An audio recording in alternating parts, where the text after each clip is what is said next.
This is not an ordinary period in our history. A new normal has emerged. For the first time, we have asked you not to go to work, not to see your families, and to keep your distance from each other. This is the very opposite of the Zimbabwean way, which is characterized by warmth and closeness. The vast majority of Zimbabweans have acted selflessly and with great responsibility. Like a country in wartime, you put your nation first and put aside individual needs and rights. You understood that the battle against this deadly virus, which has taken hundreds of thousands of lives around the world, is an existential threat, one which is of the proportion of a conventional war. My fellow Zimbabweans, you came together. You stood strong and united. The resolve you continue to demonstrate is admirable. And for this, I thank you most sincerely. You protected your loved ones. You protected the people of Zimbabwe. Your actions to date have saved many lives. As we continue returning to work, we must once again refocus, recalibrate, and revamp. Let us recall that Zimbabwe was in the midst of deep and broad reforms. We were reforming distortions which have bedeviled our economy for decades. We were reforming the old, creating the new, and building stronger foundations for a more prosperous Zimbabwe.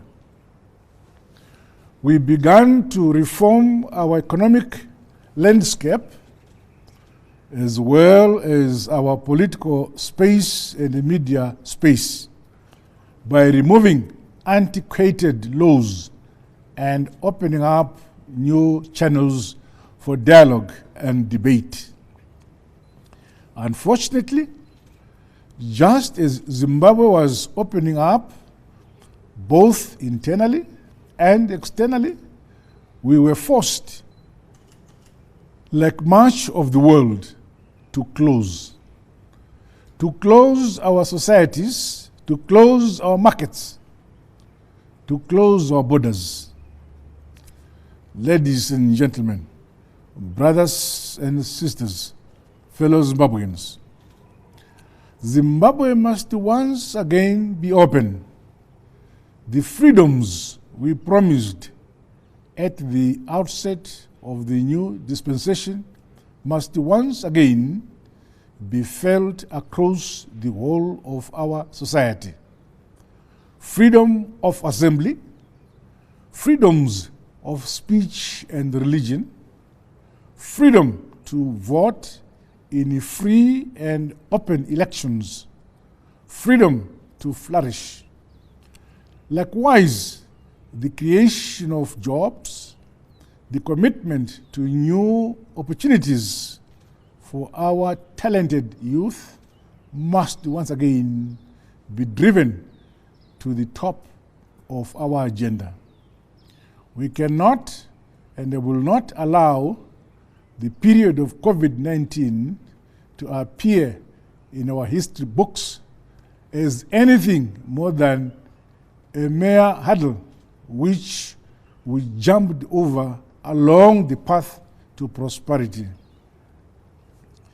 As your president, I commit that we will work twice as hard, work with promise choice and purpose to improve your lives and to give your children a better future.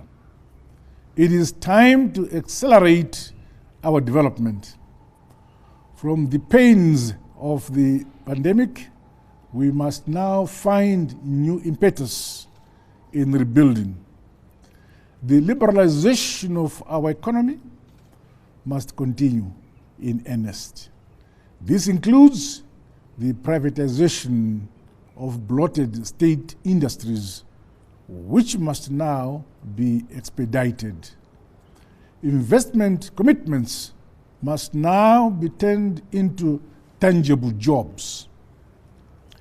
Our creative people must be allowed to grow and prosper. Reforms stuck in the wheels of bureaucracy must be unleashed, catalyzed, and implemented. The time for action is now.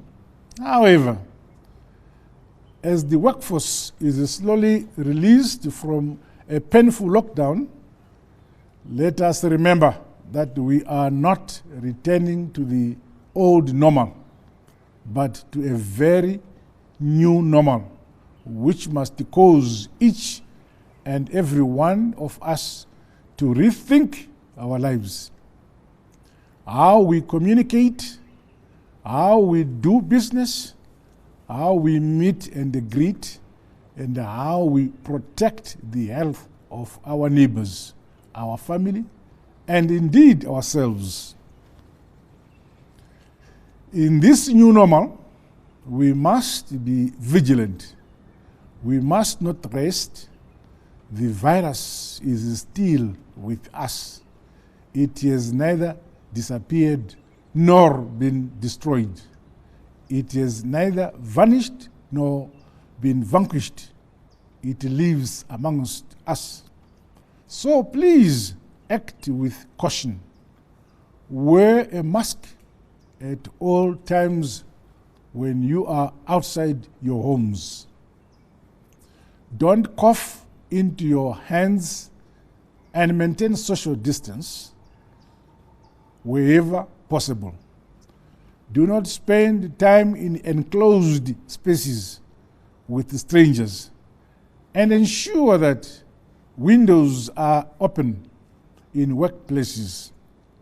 Wash or sanitize your hands regularly and thoroughly. This may seem rudimentary, but these small acts may just save the life of your grandmother, your grandfather, your brother or sister, mother or father, friend or co-worker, even your own life. This will not last forever. We will someday return to the warm ways of Zimbabwe once again. However, the status quo and the immediate future demand our active diligence.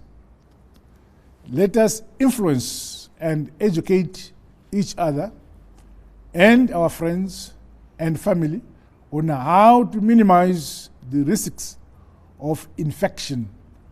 The virus must be kept in check. Only with strict discipline can we fully get back on course towards building a functioning, modern, and prosperous economy. I would like to take this opportunity to thank my executive team, which continues to steer this economic ship through the roughest waters Zimbabwe has ever seen in the recent past. Droughts, cyclones, a global economic downturn, in addition to a pandemic which the world had not witnessed in a century. These are hardly the conditions in which to implement tough spending cuts and deep structural economic reforms. But we have no choice. If we do not reform now, we will continue to drown in debt or pendle along in mediocrity. Zimbabweans deserve better.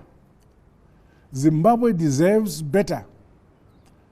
Although our lockdown remains at level 2, let us begin to further open up, remembering that we all have a role to play.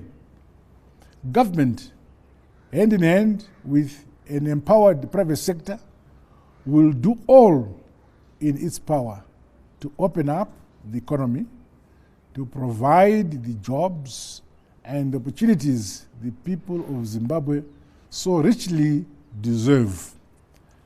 Under this review, we recognize that the current spike in the number of positive cases requires that we take a more cautious approach in relaxing the lockdown restrictions. As such, the following adjustments to the lockdown are made.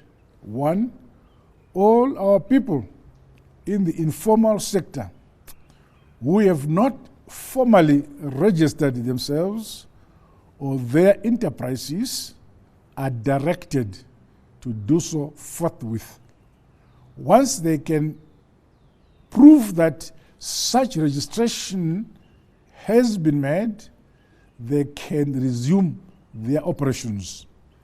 Upon resuming their work, they are compelled to adhere to the laid down COVID-19 prevention requirements, such as the wearing of masks, washing or sanitization of hands, and the social distancing.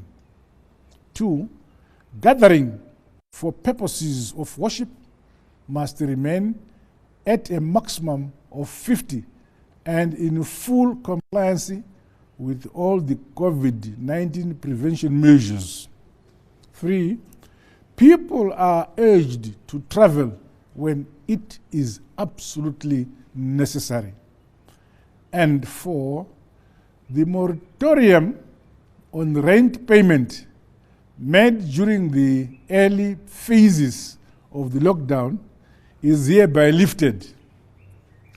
Rent arrears can be settled in installments spread over a period of 6 months.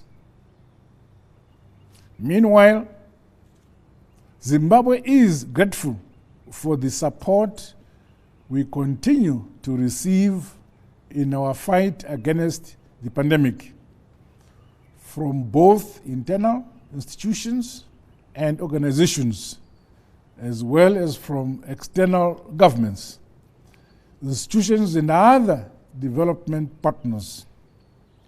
I'm happy to announce that we have once again received a considerable consignment of PPEs and other materials from the People's Republic of China. We remain grateful to His Excellency President Xi Jinping and the government and the people of China for their solidarity and support. I would like to applaud and congratulate the African Union through the AU Bureau for the innovative tech-driven strategies that have been developed to ensure equitable and affordable access to all materials related to the prevention and fight against the COVID-19. We further commend the continued calls by the African Union member states for the lifting of sanctions against our country. Finally, I exhort all the people of Zimbabwe to adapt to the new normal with a new positive attitude. We are a determined, hard-working people, a people who know how to work closely and cooperatively. United in peace and harmony, we shall overcome. God bless you all. God bless Zimbabwe, and thank you.